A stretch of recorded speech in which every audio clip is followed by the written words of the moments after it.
ఏం వాగ్దానాలు చేశారంటే అధ్యక్ష, 250 గజాల ఇళ్ల స్థలం ఇస్తా అన్నారు. ఆ ఇళ్ల స్థలంలో ఇల్లు కట్టుకోవడానికి 5 లక్షలు ఇస్తా అన్నారు. 4,000 పెన్షన్ ఇస్తా అన్నారు. 10 లక్షల హెల్త్ ఇన్సూరెన్స్ ఇస్తా అన్నారు. ఉద్యోగం ఇస్తా అన్నారు. ఇలాగ అనేక వాగ్దానాలు చేశారు అధ్యక్ష.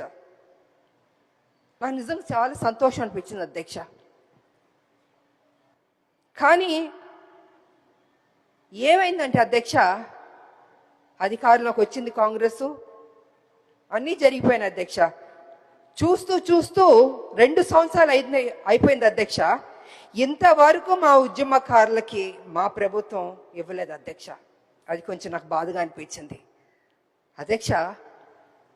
ఎన్నో స్కీములు మనం అనౌన్స్ చేస్తున్నాం, పెడుతున్నాం. మా ఉద్యమకారులకు ఫస్ట్ ప్రయారిటీ ఇచ్చి చేస్తుంటే, ఏదైతే మనం కదా చెప్పాం ఉద్యమకారులకి ఇల్లు ఇస్తా అన్నాం, పెన్షన్ ఇస్తా అన్నాం, ఆరోగ్యం గురించి హెల్త్ ఇన్సూరెన్స్ ఇస్తా అన్నాం, ఉద్యోగం ఇస్తా అన్నాం, ఇలా అన్ని మనమే చెప్పాం కదా అధ్యక్ష. అవన్నీ చేస్తుంటే ఆన్ టైంకి ఫస్ట్ ప్రయారిటీ ఇచ్చి ముందే చేస్తుంటే గౌరవంగా ఉండేది అధ్యక్ష. ఇవాళ పరిస్థితి ఏమైందంటే అధ్యక్ష, ఉద్యమకారులు అడుగుతున్నారు, అయ్యా మీరు కదా మాకు ప్రామిస్ చేశారు, ఏమైంది అని వాళ్ళు చాలా గౌరవంగా మర్యాదగా ప్లీజింగ్గా అడిగారు అధ్యక్ష. కానీ నాకు తెలియదు అధ్యక్ష, ఎందుకు డిలే అయిందో నాకు తెలియదు అధ్యక్ష.